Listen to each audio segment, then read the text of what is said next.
So hi guys, good morning po sa inyong lahat and happy Tuesday. So ayan, nakapagpapawis naman tayo bago pumasok sa work. So meron na naman ako i-share. Ayan, lagi na lang ako meron sinishare. Kasi kanina lang, habang lalaro ako mag-isa dito, merong sumigaw sa labas na, bakit nag-iisa ka lang? Mas masaya may kasama. So ayun na nga guys, siyempre. Tama nga naman siya. Masarap nga naman maglaro nang may kasama, mas masaya. So eto guys, mayroon lang akong i-share. Yung mga nare-realize ko ngayon, i-share ko lang ha. Ayan, i-share na naman ako. So, unang-una, wag mong hahanapin ang kasiyahan mo sa ibang tao. Dapat makuha mo yun sa sarili mo. Pangalawa, wag mong kinukumpara ang sarili mo sa ibang tao. Pangatlo, wag mo nang binabalikan ang past mo.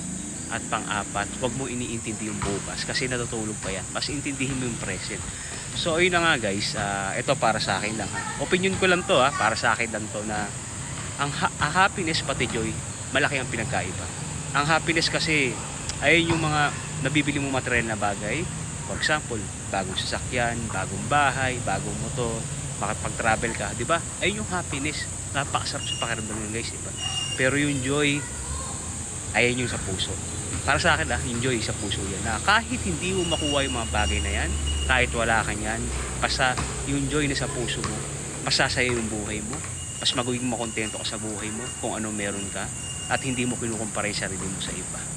So, ayun lang guys, share ko lang, para sa akin lang to. And keep sipsin yung lahat and God bless, bye bye.